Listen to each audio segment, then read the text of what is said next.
Welcome back, everybody, to another episode of Fantasy Fridays here on the High Low Sports Podcast. And as you can tell by the title, week one is in the books. We even got a game of Thursday Night Football in. But what we're going to do is we're going to look at some players who might have underperformed in week one, and we're going to put them on the panic meter, whether it should be low, mild, moderate, or high. We're going to go through all of them and see where you should be concerned, where you shouldn't be worried at all, and who you might want to have a little bit of concerns for. It is early. It is week one, so there's not a whole lot of panic at this point. For the most part, we're gonna RELAX. And if someone in your league is offering to trade some of these guys, maybe consider taking a flyer for it. But we're gonna go ahead and jump right into it on the lower end of the panic spectrum. We're gonna look at Chris Olave. Panic meter we have low. The reason I have Chris Olave low is he's just not always been a huge week one guy out of the gate in the first place. And on top of that, they went against the Carolina Panthers, who while might be the worst team in the NFL this year and one of the worst defenses, it wasn't that he didn't get production because of anything Chris Olave was doing. It's because they were just throwing. They had a bomb to Rashid Shaheed out of the gate.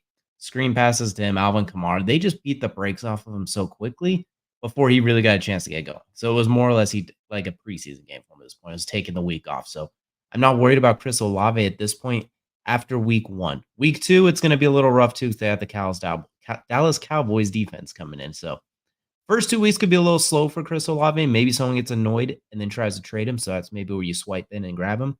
But he will be consistent for you as they get going into the season. I'm not too worried about Chris Olave. Next up, we're going to go with DJ Moore, the receiver for the Chicago Bears. Receiver one panic meter is also low. Their offense was absolutely terrible in week one as a whole. I think DJ Moore had 5 catches for 30 yards or something like that. Caleb Williams had 93 total yards against the Tennessee Titans team that most people aren't expecting to be very good. That was kind of the game of their life defensively with how they blew up the interior offensive line with Sweat and Jeffrey Simmons. That being said, too, I think the offense is going to get better. DJ Moore, his entire career, minus his rookie year, it's been a bit of a slow week one. I think career averages are like 8 points per game, week one, something like that. Then week two, he's at about 17 points. He's still almost inarguably receiver one. Keenan Allen is banged up, and Roma Dunze is injured as well. So they're going to have to go through DJ Moore. It's a tough Texans team on Sunday Night Football. Caleb's going to have to get the ball out. The best thing they could do is quick screens to DJ Moore, quick slants, quick everything, really. The secondary for Houston is solid, but it can be had, as we saw last week against Indianapolis. There are some holes there, and I think DJ Moore and the Bears can, I won't say exploit it, but they'll be able to get on the board. They'll be able to find some room to get DJ Moore involved. It'll be a more productive week than we saw this last week, I believe. Next, we're going to turn things up on the panic meter just a touch. It's still not very high. We're going to keep it on mild right now. This is the mild sauce from Taco Bell. It's just basically seasoning at some point. We're going to go with Drake London, panic meter wild. Week one this year was better than week one last year, where he had 0 points. My concern is not really with Drake London. It was Kirk Cousins getting into the groove of things, coming off the Achilles. There's a lot of discourse of, is he still healthy? Is he injured? We don't know yet. But it's also week one against a Steelers defense with TJ Watt, Minka Fitzpatrick, Dante Jackson, all those guys. And they just didn't really come out to play. Drake London's going to be a big play type of receiver. Get the ball down the field to him. Let him make big splash type plays. As I mentioned too, last year he had a miserable week one. He had 0 points. And then the next week he kind of boomed off. So I expect him to do a very similar thing this year as well. In fact, let's take a look. If I'm not mistaken, he had 0 points last year and followed up with 18.7. So he will be just fine. They are going to bounce back. They have the Eagles, which is not necessarily an easy matchup, but we saw the secondary can still get had in certain ways, especially a big body receiver that can get the ball up especially he's guarded by a smaller corner. He has the ability to make big plays, and we saw Jaden Reed make huge plays on him. Christian Watson got in the end zone. So I do think Drake London will have plenty of opportunities against this Philly defense if they can hold up on the front end. And if Kirk Cousins isn't healthy and Michael Penix comes in, I love this for Drake London because Michael Penix, we saw with Roma Dunze, he's going to put the ball up there to his big target. So either way, we're going to keep the panic meter mild for Drake London, but just know there will be some duds here and there, especially depending on Kirk's health. I don't think it'll be as bad as last year, where it was either 25 or 2, but I do think I'm not too worried about it yet, especially if you got him in like round 4. If you took him in round 1 or 2, well, then you're a little bit more concerned, but you shouldn't have been doing that anyway. Next up, we're going to stay mild. We're going to go with scary like it's Terry McLaurin.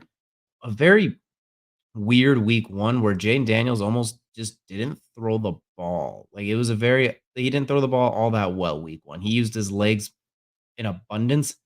Last year too, Scary Terry, same thing as Drake London, kind of a theme we see going on here as well. So week 1 last year, he had 5 points. He followed up with 16 the next week. Terry McLaurin's always been a very just because of the quarterback play, it's been boom or bust. It's like up, up, up, and then a plummet. You have to pick it almost matchup based with him and hope. I think this year it's going to be more consistent once Jane Daniels gets his footing. Once he starts learning how to get through the defensive progressions, they quit running. They don't run as many read options. Just get the ball to Scary Terry. They will. They know how to get the ball to him. They just got to do it, and I think they will. And they have the Giants this week. It's a very, very favorable secondary to get him going against. So panic meter very mild for Terry McLaurin. He's at 1,000 yards 4 consecutive years. I no reason I think he won't do it again. Last year with the mess they had at quarterback play, he was still wildly productive. So I'm not too worried about Terry McLaurin, especially if he's your flexor receiver 2, 3 option. Not too worried at all. Next, what we're gonna do is we went from mild, we're gonna go to moderate now. So this is not really panicking. We're not really worried, but we're like, huh, this is not what we asked for. We have not gotten our return for investment, and we might not get it right away. Travis Kelsey, panic meter moderate. This is not an indictment on him as a player. It is because at this point he is older, and you know they're saving him for the postseason, kind of like what we saw last year. A lot of those intermediate routes too. Rasheed Rice he's running slants like Michael Thomas at this point. From what we've seen, he is cooking the middle of the field and eating up those targets. Travis Kelsey's still going to draw attention. He's still going to have his moments. But as we saw from pretty much all tight ends not named Isaiah Likely that in week 1, it wasn't a very good start for tight ends, and I think Travis Kelsey is going to be used a lot more sparingly in the regular season. So he was still a second round ADP. So if you took him to kind of be your difference maker, this is where you could be little moderately concerned. Like, okay, do I have to look at another tight end that maybe like an Isaiah Likely, someone like that, who's going to be used more? He's going to be more involved throughout the season. I think Travis Kelsey, big games, like primetime games or later in the season basically when they have to start winning games, when they become a little more important, that's when we'll see it crank up. Think like what the Warriors did in their dynasty era with Kevin Durant, where sometimes they would just cruise a little bit, not lot of stats, and then when it counted is when they cranked it up. That's what I expect to see from Travis Kelsey at this point of his career. They're going for the three-peat. They do not care about using him in September, or October, and moderately in November, depending on where they're at, and then maybe a little December to keep him warm. But we're a little bit of a panic meter moderate as far as fantasy football goes. Jamar Chase, also moderate as well. This is a first round pick receiver who I thought before the holdouts really kicked in, right up until the 12th hour, I thought he was going to be the top fantasy receiver this year. I really think all the talent in the world, what they did last year, where they upped his receptions as well, where he had his career high in receptions. I thought we'd see some of that carry over as well. We haven't really seen it yet. Joe Burrow, the offense did not look good week 1. I know, surprise, surprise, for every year of his career minus his rookie year. Week 1, they didn't look great. I am worried moving forward, though, with how much did that time off during the holdout, hold in? Is that going to affect the timing? How healthy is Joe Burrow's wrist? I'm not too worried, but obviously we'll have to wait and see for sure. More importantly, I just want to know how the timing syncs up, because right now the offense looked very inexplosive. It was everything behind the sticks. Everything was a check down. Was it the defense the Patriots are playing? Very possibly. But if you took Jamar Chase in round 1 or round 2, it's a little worrisome just because they have not quite been on track the last year and some change. He's still going to be explosive. He scored 58 fantasy points in the game last year. So there's still the worry about that. That is still on the table. The concern is how consistent is it going to be? Is he going to have some of the duds like some of the other guys we saw earlier? The difference is this is who you took arguably in round 1, depending on where you picked, or maybe even early round 2. So the panic meter is moderate just because it's always this time for the Bengals. It's not going to be high until like week 5, because we know how the Bengals start every season. But with Jamar Chase, there is always a little bit of concerns. Plus, T. Higgins being with the hamstring injury, those are nagging injuries throughout the year, which means they roll coverage to him. So it's very moderate, but we'll keep an eye on it too. If someone's willing to buy really low on Chase right now, I wouldn't say do it, but consider what they're offering. But at the same time, it's Jamar Chase. As soon as you trade was when he goes off. So tread with caution with this one. Next is panic meter high, and the only reason we even have a panic meter high right now at this early in the season is due to the injuries and where you draft him. So no surprise, CMC, the panic meter is high. And Achilles and calf, the Achilles strain, that worries me, especially for a high volume running back who's uses explosiveness and cuts like CMC does. We saw week 1 right down to the 11th hour where everyone had to go and grab Mason, who had an awesome game. I'm worried about CMC. How is this going to affect him throughout the season? When is he? There's rumors he's out for week 2. There's rumors he'll be back for week 2. I do not know, and this was the number 1 overall pick, and I'm willing to bet 70% of fantasy leagues, if not more.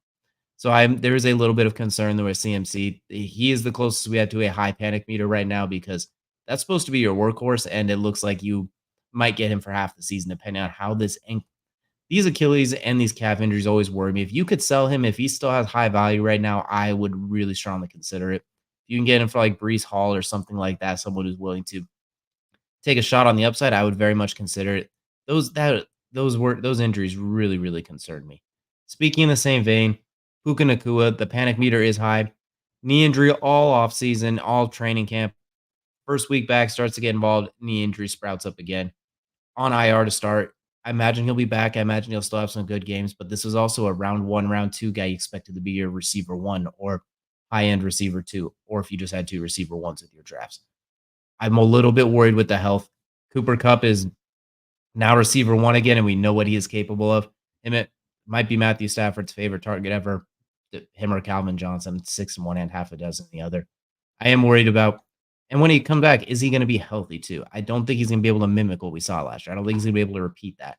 And depending on where you drafted him, that could be a little bit concerning. So the panic meter is a little bit higher on Puka Nakua as well. But here's what we're looking at for the week one panic meter. None of them are truly a panic, minus just some injury concerns here or there. Be sure to let us know in the comments, either on X or on YouTube, which players are you panicking about? Which ones are you not worried about?